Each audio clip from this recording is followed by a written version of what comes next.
Welcome to Lost in the Lakes, and we're back in Buttermere. We're going to go up Sour Milk Gill and up to Bleaberry Tarn. We're going up through them woods there. We're going to go to the top of the tarn. Not going to go all the way up Red Pike. We're just going to give it a go. Welcome to Lost in the Lakes, where you get brews, reviews, but best of all, views.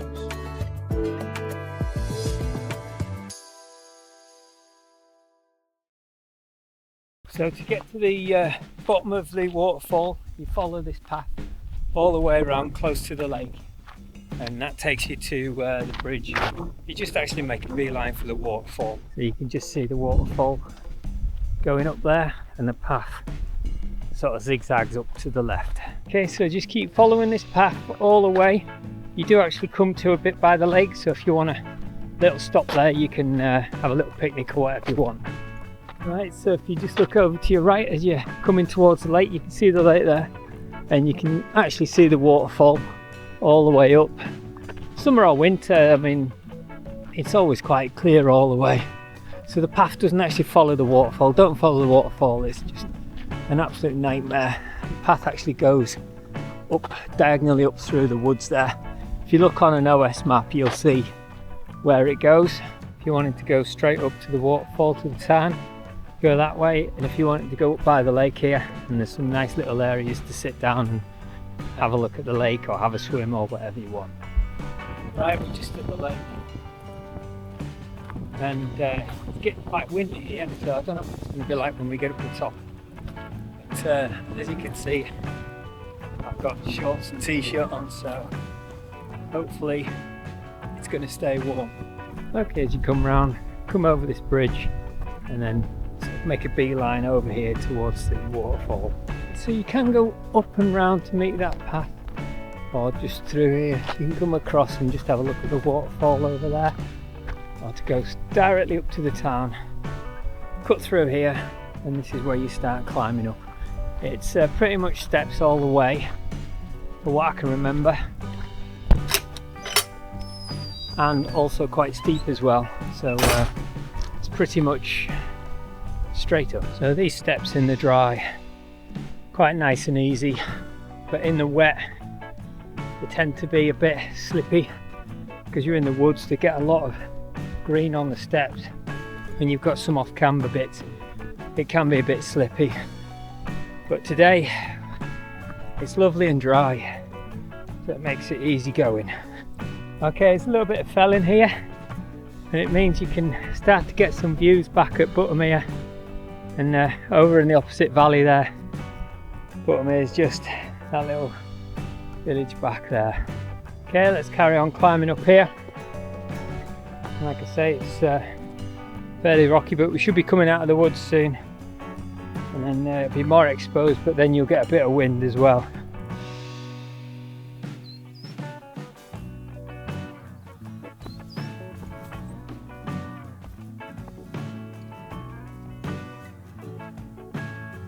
Right, so this is where you're coming out from the woods. You go along here and through that gate.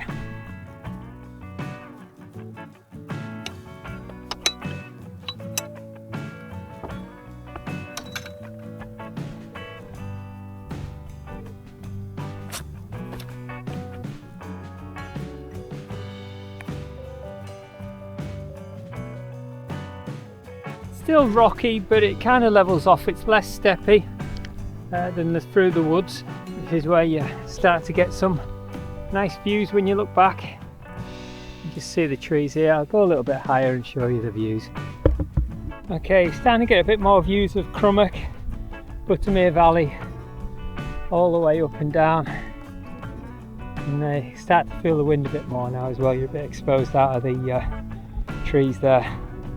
Now it's going to kick up a bit steeper at the moment. When you go across here, then it's going to pretty much come almost straight up. Right, this is the path that you're coming up. It's very rocky and steep, so if you're a bit uneasy on your feet, I'd probably recommend poles. And like I say, it zigzags backwards and forwards, and especially this section here, it's very steep and rocky. Now if you have a look, you can see the path goes like that, and then zigzags slightly and disappears behind that tree. You just see a guy down there now, sort of negotiating through the boulders. Okay, some people have been asking me about phone signal in places, so when I get up to the town I'll check, but certainly I'm on EE network. In the town, in the village itself down there, I can get 4G, but up here, halfway up, nothing at all. Okay, after that steep zigzag, you've got a level section here, which is probably a nice place to have a little break and look at the views. Then that is the steepest part of this walk. Looking at the contours on the map, we're now going to sort of zigzag up a bit, and then it's going to start leveling off a little bit. So it's just starting to level off now. Looking at the map, it's going to be a gentle climb from now. Get a bit more exposure in the wind. Pretty much done the crux. It's just going to zigzag over there and then off up to the left, in between, almost where these trees are on the backside. I've just noticed this wall here and these trees, a little footpath going off. So I just thought I'd have a little look. This is where we are at the moment. Just interested whether this is like maybe a picnic area, or whether you could go for maybe a wild camp. Sometimes when you see these little paths, people just obviously thought about the same thing and just had a quick look around. So I suppose this will save you having to do it. Now it's all a bit off camber, so yeah, it'd be great for a picnic, but I don't think here would be any good for a wild camp. I'll just have a little look through here. Looks like it's leveled off a little bit at the back of this wall. Yeah, so it's just rocky. There probably is, you're not too picky if you're bivvying. I think there is some spots you could take. In fact, if you've got a one man, I'll be quite happy on this little section here. But it is quite rocky underfoot, so I don't think you'll get any good peg placement. I'm just going to take this little track back over to the path. I do know the path cuts through the wall, and so I'll just take this little track and see if it does actually get us back to the path.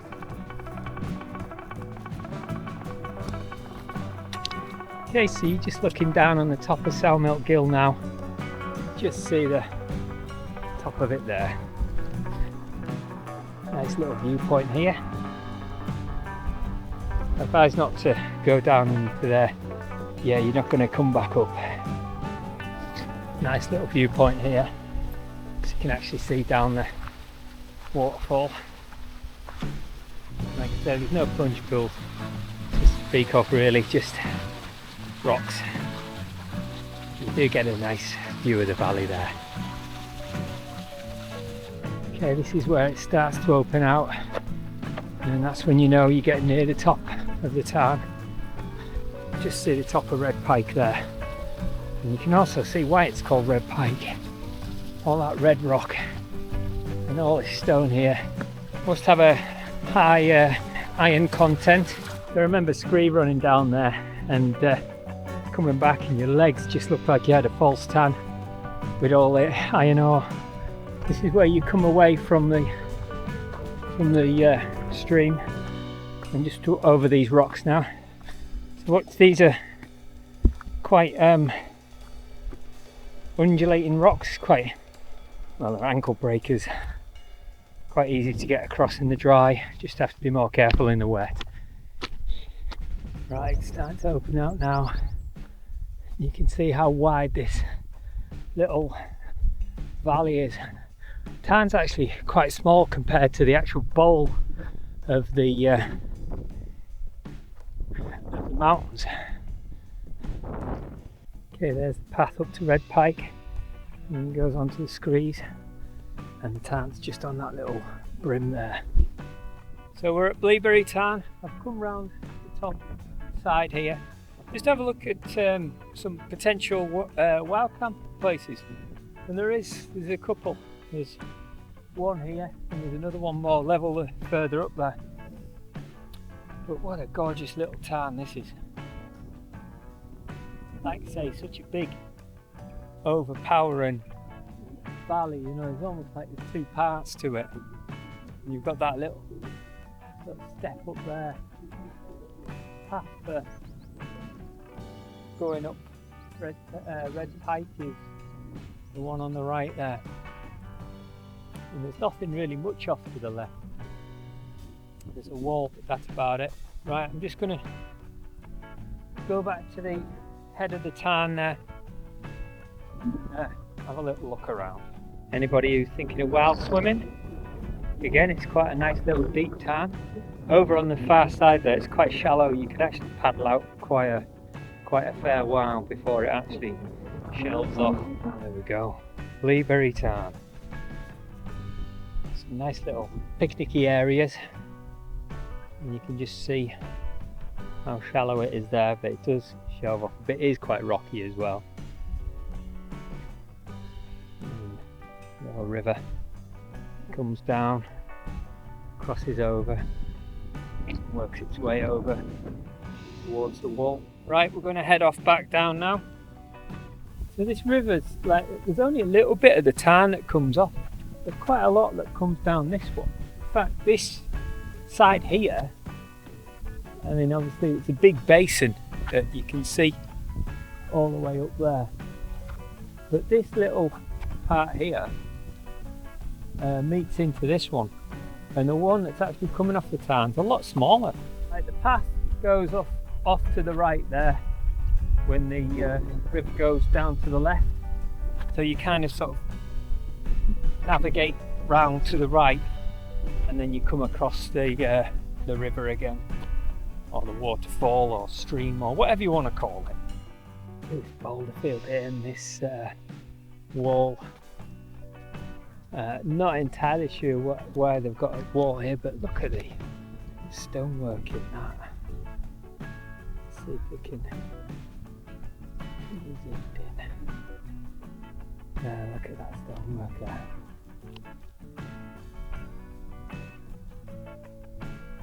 A lot of effort, a lot of manpower has gone into making that. Funny, all these rocks here, you can't see anything where the river is, it's just underneath all this, and then it just comes out like a spring, like the bottom here, and then it just starts as a waterfall all the way down to Buttermere Valley. Okay, so I was on about phone signal. Up at the tarn itself, no phone signal at all, and coming up that steep section, again no phone signal, but for some reason in this little sort of picturesque valley type deal I can get 4G. So yes, you can get signal, but it's very sporadic. I say very sporadic. You can get it down right at the bottom near the lake and at this point here, and that's all I can get, and that's with EE network, which is tends to be the best one around the Lake District. Isn't that stunning? Okay, coming back down here, I didn't really sort of think about how technical this would be coming down, but obviously when you're stepping up the way, it's a lot easier, but coming down on big steps like this, it can be a bit harder. And obviously, you know, there's water about this place, and there's a fair drop down that side there. Wouldn't be one I would like to fall on. Say off camber, rocks here as well, but all doable in the dry. If you're fairly fit, I would give about 2 hours for this walk. You know, stopping and chatting and having a break, looking at the views and everything.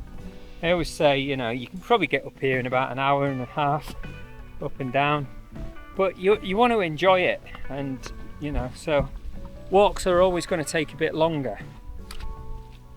Again, you know, you might want to stop and have some food, and just to stop and look at the views. Gorgeous up here when the clouds high. obviously coming up here in a clag, probably a different matter. But today is gorgeous, as you can see. Shorts and t-shirts weather, coming across this little rocky section here, and it's just like this all the way. This is the bit I missed coming up, because I was venturing off up by them trees and came across there.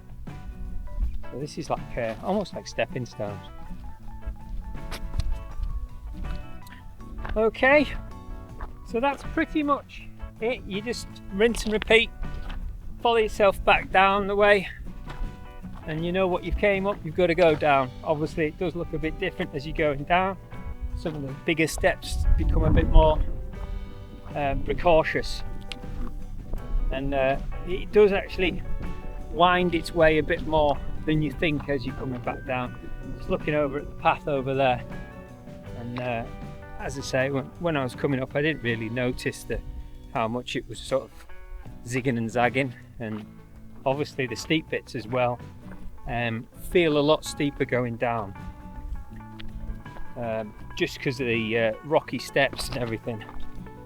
But take it easy, and it can always be done. Okay, so that's been the walk from Buttermere up to Bleaberry Tarn via Sour Milk Gill path. This has been Lost in the Lakes, and we'll see you in the next one.